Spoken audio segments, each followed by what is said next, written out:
Welcome to today's video. Today we're going to be talking about how to overcome your fear of rejection that's holding you back from creating the life that you want. Let's dive in. And there's one thing that I realized after coaching people for going on 18 years now, is that one of the main things that people are afraid of is being rejected by other people, whether that be in a business sense, whether that be in a relationship sense, whether that be just seeing somebody and saying, hey, do you want to go do this thing? And they say no. And it's like, there's a little bit of a fear of rejection that we all kind of have in us. And the thing that you have to understand about being a human is that we all will be rejected at some point in time in our lives. Many, many times. There's really no way around it. The only way around it is really just not coming in contact with any people at all. And that could be a job application you get rejected. It could be a scholarship. It could be asking someone out. It could be asking for an order when you're a salesperson. And let's face it, if we're being honest, rejection can hurt if we're looking at rejection through the wrong lens, because everything in life is about your perception. And so if we're perceiving this in the wrong way, which I have done many times in my life, trust me, then we really start to see it the wrong way, and we're not actually looking at what could be the benefits of rejection. If we look at it the wrong way, it can bring up a lot of feelings of worthlessness, of doubt in ourselves, doubt in our path. It could bring up the feeling of loneliness, or what if this person says no to me and I'm alone forever? It can bring up a lot of feelings, and it's really, whenever you find something that you're afraid of, that's really something that's a portal that you need to try to step through, a door that you need to open to discover more about yourself. And if you run from it, you're going to lose all of the lessons that come from it. But what if we could see rejections in a little bit different light? What if instead of letting rejection bring us down, we could actually use our rejection whenever we do have them as an opportunity to grow and as an opportunity to learn? Well, that's what we're going to talk about today. We're going to talk about the power of no, the power of hearing no from other people. But before I dive into that, what I really want to talk about is like the thing that I always think when someone's dealing with something, I always say, why? Why does this exist? And what I really want to talk about is, why does rejection hurt so much? Like, why are we so afraid of it? Well, if you go back to hunter and gatherer days or caveman days or whatever they used to be back then, we were tribal people. You hear me say this in the podcast at least once a month. We were tribal beings, which meant that if we were rejected and we were kicked out of the tribe, we were going to die. There's no way around it. But today, rejection doesn't mean death. We want to be accepted is what it comes down to. We just want it. It's not that we need to be accepted. But the other thing about rejection is it can also bring in the feelings of loss. Like you were really excited about getting that house and you ended up putting an offer on the house and you didn't get it. And now you feel like you lost the house. You feel like there's a lack that's inside of you. Or you apply for a job and you go through the process and you're excited about it. You're excited about making more money, getting a raise, all of that. And then you don't get it. So you feel like you lost what you would have had. It could also feel the feeling of loss with that relationship that you wanted to get into, that raise that you applied for, all of that.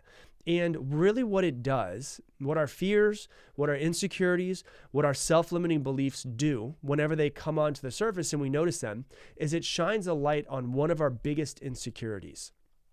One of the biggest insecurities with humans, and that I've noticed from coaching thousands of people, is the feeling of unworthiness. The feeling of, I am not enough. I am not worthy. I'm not worthy of praise. I'm not worthy of love. And if I'm not worthy, then I won't be loved. And if I'm not loved, then I could be alone forever.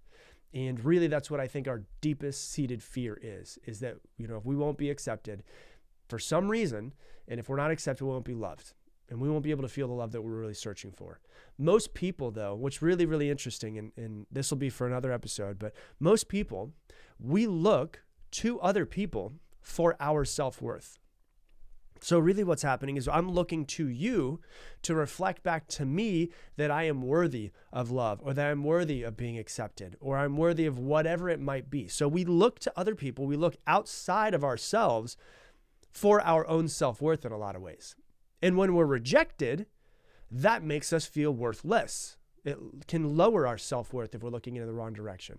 And, what you're actually searching for from other people, what that love, that acceptance that you're searching for from other people, in all honesty, is actually what you're searching for from yourself. But that's for a completely different episode. We're not diving into it in this episode. I just want to kind of plant that seed for you. What you're searching for from other people, to be loved, to be accepted, all of that is actually what you're searching for in yourself. If you get it from yourself, you don't need it from anybody. But we'll dive into that another time.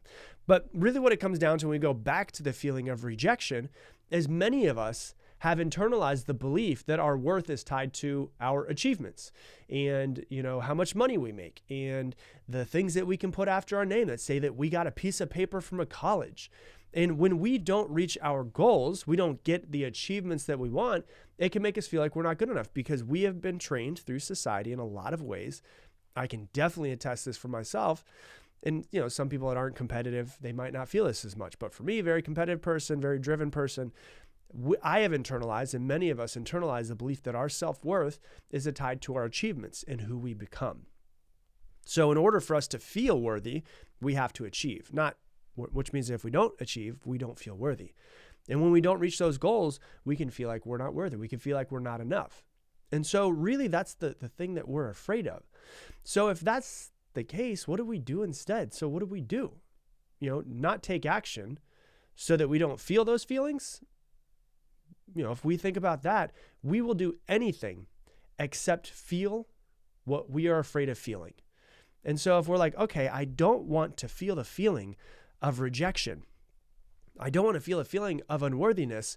So I'm going to take no action so that I don't come in contact with those feelings. I'm going to take no action so that there's no spotlight shined on the fact that I don't think I'm worthy or that I'm unlovable or that I don't feel like I'm good enough or smart enough or pretty enough or whatever it is that's holding you back. And what's funny is we will keep ourselves busy doing anything except what we need to do to move further down our path so that we don't come in contact with our rejection. I have worked with so many business owners over years, and it is mind-boggling to me how many other things that they will do except for the thing that they need to do.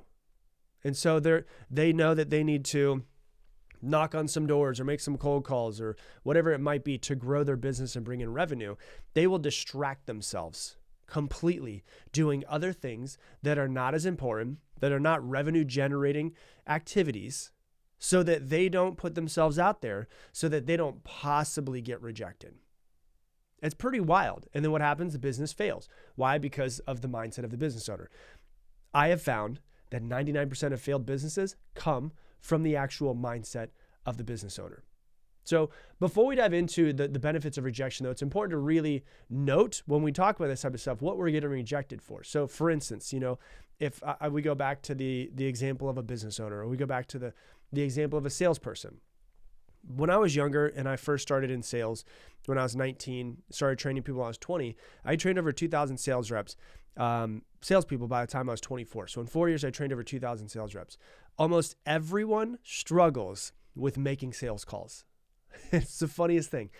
99.9% of sales reps struggle with making phone calls, not because of rejection specifically, but because we feel like we are getting rejected as a human. And so this is really important if you're a salesperson, if you're in business, you're trying to climb the corporate ladder, whatever it might be, and put yourself out there and get products sold or upgrade, your customers and try to get them something sold on the back end and have them ascend in whatever it is you're trying to do. But we feel like if somebody says no to our business proposal, they're saying no to us.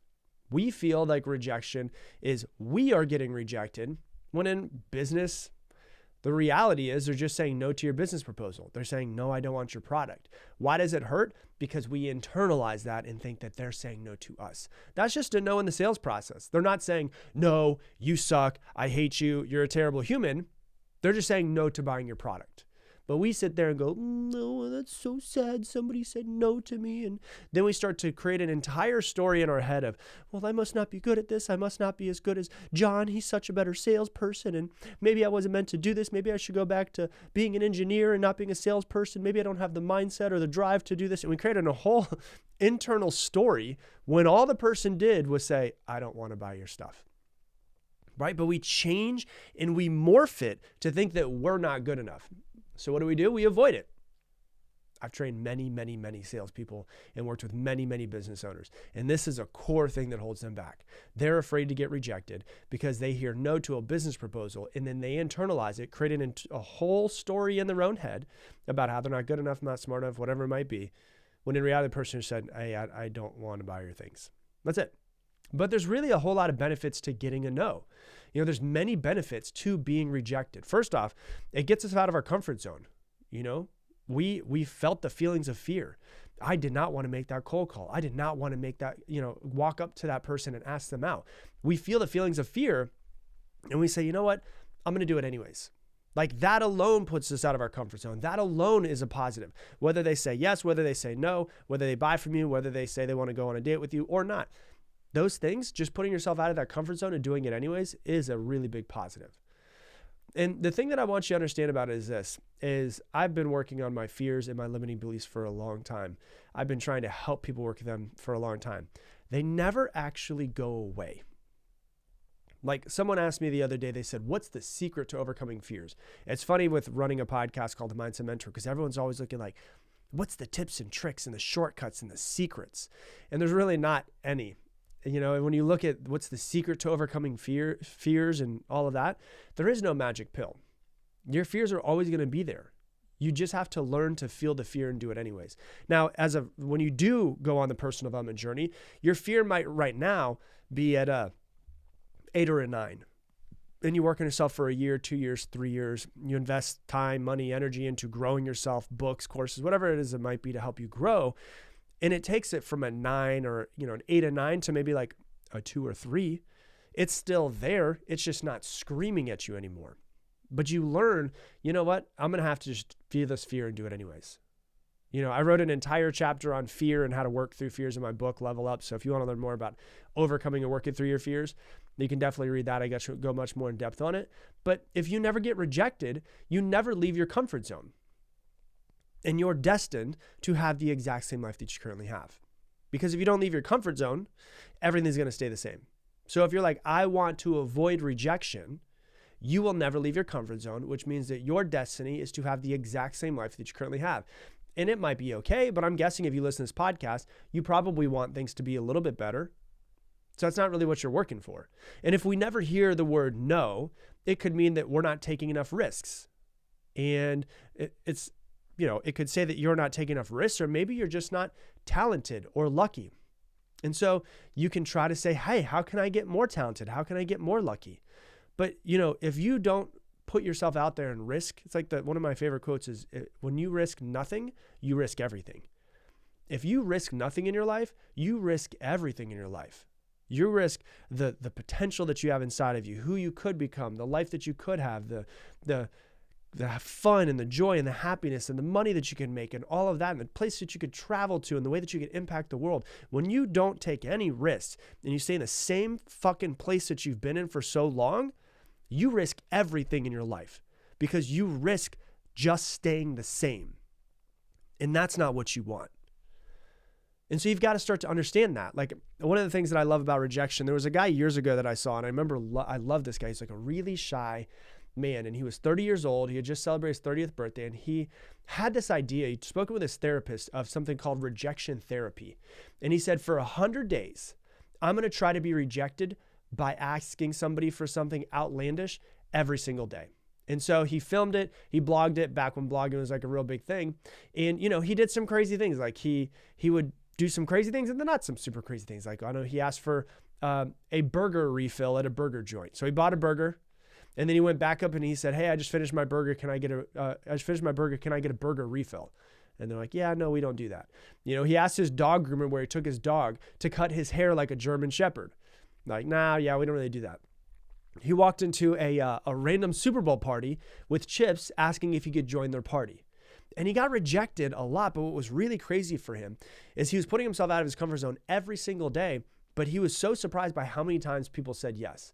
Like he knocked on a random person's door, and there's videos all over the place of this. He knocked on a random person's door and asked if he could just play soccer in their backyard. And the guy's like, yeah, come on in. Like he didn't have children with him. He was by himself with a soccer ball and just said, hey, can I just play soccer in your backyard? And the guy's like, yeah, go ahead. I don't care. right? He asked the police officer if he could drive his car and pretend to be a cop. And he said, yeah, just go ahead, go for it. He asked the flight attendant when he was on his flight if he could read the safety announcement. And she said, yes. He went into a donut shop and he was like, hey, is it possible that you could take 5 donuts, like just normal glazed donuts, and you could link them together to look like the Olympic symbol? And then they did it. They colored them. They made literally an Olympic symbol made out of donuts. And then they were like, hey, we'll just give these to you for free because that was so much fun. You know, because our job can be boring. Sometimes it made it fun for us. They gave him the donuts for free. And he was just blown away by how kind people were. And one thing that he said that I really loved is when you open up to the world will open up to you. So many times we're so afraid of being rejected that we close ourselves off to the world. And we close ourselves off from all of the amazing opportunities, people, places, things that's out there for us that we could come in contact with and be able to open ourselves up to the world. And when we open ourselves up to the world will open up to us. When you look at people who look at rejection and say, I'm not going to stop, I'm just going to keep on going. People like C.S. Lewis, he was rejected 800 times before he got a yes for his first manuscript. Had he given up there, he would have never created the Chronicles of Narnia. And I had to fact check that because I was like, let me make sure. That's a lot of times to be rejected. 800 times before he got a yes. Ended up finally getting yes. So when we look at the benefits of no, there's a few benefits of getting no. First off, we can use rejection as a feedback mechanism. We can learn how we might need to improve. I remember back in 2015, my very first podcast negative review on Apple Podcasts. And I read it and it was some lady, and I remember reading it. And she said, for a quote unquote motivational speaker, this guy has one of the most unmotivating voices I've ever heard. And the first thing that popped in my head was, screw her. She doesn't know what the hell she's talking about. She's not living my life. And I got real pissed. And then I took a step back and I was like, let me think about this for a second. Okay. People can't see me on a podcast. They can't, notice my body language and all of that. So if they're just listening to my voice, you know what? Maybe I need to emphasize things a little bit more. Maybe I need to get a little bit better, not just be so monotone. And so my first negative comment pissed me off. And then I looked and I was like, that's actually really good feedback. I should work on that. So there's some very positive feedback that can come in my ear and just go out the other side, right? We all have that. We hear it, no, positive feedback, oh yeah, no big deal. And then we hear no, or we get rejected. And then that's the thing that we kind of stay on, right? And so we can find how we might need to adjust sometimes when we get rejected, when we hear no, when we feel like we're being pushed away from something. We can also use rejections as a chance to reassess our goals and make sure we're on the right path. Okay, I got rejected. Maybe, let me just see, is it possible that I'm on the wrong path? Maybe God or the universe or whatever it is just trying to nudge me into a little bit different of a direction. I'm not going to change my direction out of fear, but I'm going to ask myself, is this really what I should be doing? Are we really pursuing what matters to us? Or are we just chasing after something that doesn't really align with our values and our passions? Are we just going for money? Or are we going for our true passion? And so rejections can be a wake-up call to make sure that we're not settling for something that doesn't truly make us happy. Another way to turn rejection into a positive is to use it as a motivator. When we're rejected, it can be tempting to give up, to throw in the towel, but instead of giving up, we can use it as fuel to motivate us to work harder and improve ourselves. One of the things that I love doing is I love having a chip on my shoulder. Oh, I didn't get that. Oh, somebody beat me. Oh, I didn't win that award. Oh, I wasn't invited to this thing. Fuck it, I'm going to make sure that they know who I am, right? It's like the phrase, I think it was Steve Martin says, be so good they can't ignore you. All right, let's see if we can use it that way. Because, rejection can be a tough pill to swallow, but can also be a really great opportunity to learn from our mistakes and to come back even stronger. And we can use the rejection to use up a way to build our resilience. When you're in sales, you hear no all of the time. You just start getting used to it after a few years. And so you get really resilient. That's why sales is such a high-paying job, is because so many people are afraid of hearing no. And so when we have setbacks, we have failures, it's really easy to get discouraged and to lose faith in ourselves. But instead of doing that, we can use those rejections and say, you know what? I'm going to use this as a chance to develop my resilience and learn how to bounce back in tough times.